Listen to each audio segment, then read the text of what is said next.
Hello, welcome again. We are solving GATE 2021 Aerospace Engineering paper. Question number 23 is a jet aircraft has following specifications: wing loading 18,000 Newton per meter square, wing area 30 meter square, drag polar CD is equal to 0.02 plus 0.04 CL square, CL max 1.6. Take density of air at sea level as 1.225 kilograms per meter cube. The speed at which the aircraft achieves maximum endurance in a steady and level flight at sea level is dash meter per second. Round up to decimal place. So for maximum endurance, CL by CD should be maximum, okay, or CD by CL should be minimum. So CD is your 0.02 plus 0.04 CL square. So if we divide CL both sides, then CD by CL is equal to 0.02 by CL plus 0.04 CL. For minimum CD by CL, differentiating it with respect to CL. Okay, so it will be, and putting it equal to 0, so it will be 0.02 CL square minus, and this will be 0.04. So from this we have CL as 1 by root 2. Okay, now for maximum endurance, putting the value of CL as 1 by root 2, and the velocity is given by root 2 W by rho infinity S CL. So W by S is given as 1800 Newton per meter square, and CL we have found out as 1 by root 2 for CD by CL to be minimum, okay, and rho infinity we are 1.225. So putting the value we can get the velocity for maximum range, that is 64.46 meter per second. Okay. Next, the aircraft with twin jet engine has following specification: thrust produced per engine 8,000 Newton, span wise distance between two engines 10 meter, wing area 50 meter square, wingspan 10 meter, rudder effectiveness Cn delta R is equal to minus 0.0202 per degree. The density of air at sea level 1.225 kilogram per meter cube. The rudder deflection in degree required to maintain zero side slip at 100 meter per second in steady level flight at sea level with non-functional right engine is dash round up to 2 decimal places. So rudder deflection for zero side slip can be found by equating moment. So as one of the engine is operating, so this will create a thrust about a create a moment about center. That moment will be 8,000 F into y is your as wingspan is 10 meters. So sorry, as the distance between the two engine is 10 meters, so this y will be a half of the span, half of the distance between two engines, so is 5 meters, and ft will be your 8,000. And this moment is balanced by total moment should be 0. So uh, the the deflection to make the total moment 0, the radar is deflected by some uh, some angle or some degree. Okay, so that is del r, and CNR is your radar effectiveness, and this deflection is due to the dynamic pressure of air, or pressure of air which as aircraft is flowing.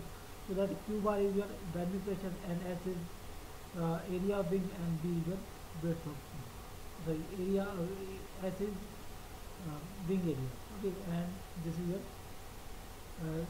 span of wing. Okay, so so that become dynamic force, and that dynamic force is multiplied by b.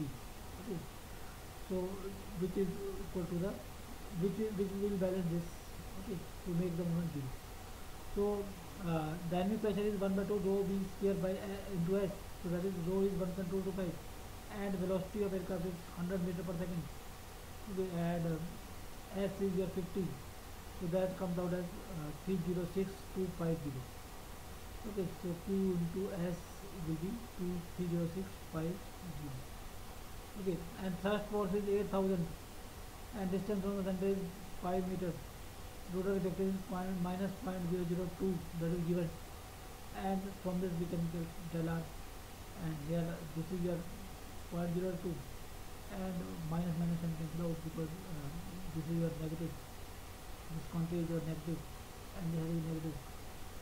So 8,000 into 5 divided by 306,250 dynamic force, dynamic force, and this is a rotor effectiveness. This is for moment 10. So answer is your 6.5306 degree. Okay. Next, the velocity required to launch a space shuttle from the surface of the earth to achieve a circular orbit of 250 km altitude is dash round off to 2 decimal places.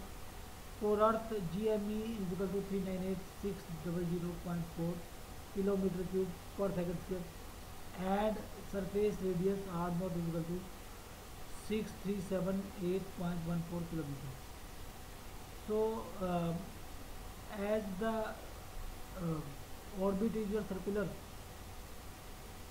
okay, so the formula applicable for that is GME by RB, where RB is radius of the surface radius plus surface radius of Earth plus the radius of orbit. So that is, sorry, height of orbit. Okay, so that is R naught plus R plus H, that is 6378.14 plus 250, that is 6628.14 kilometers, and GME is given as 398,600. So putting this value we can get V as 7.7549 kilometers per second. Next, a rigid massless rod pinned at one end has a mass M attached to its other end. The rod is supported by a linear spring of stiffness K as shown in figure. So this is your spring of stiffness K, and this is your L by 2, this is L by 2. This is H, this is mass M. The natural frequency of this system is option A 1 by 2 pi root KL square by 4m L square plus H square.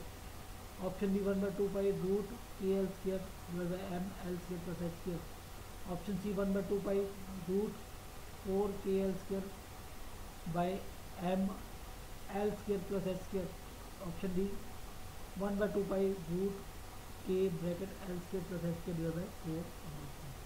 So this is your hinge point, this is L by 2, this is string of stiffness K, this is mass M, this is H.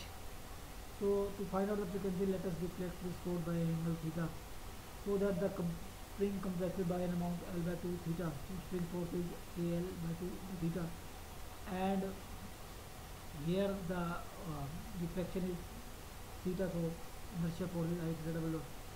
Okay, so taking moment about hinge, so I theta double dot moment about hinge and KL by 2 into theta into L by 2. Okay, so I theta double dot I theta double dot is for that rod as well as for this mass. Okay, for that rod the I is ml square about the inch, and for that mass the I is the mh square. Okay, so taking this as I moment of inertia about hinge, so this is your required equation. Theta double dot here should be there. Okay, so omega will be your 1 by 2 pi coefficient of theta, that is KL square by 4, and coefficient of theta double dot 4m L square by H square. So answer is option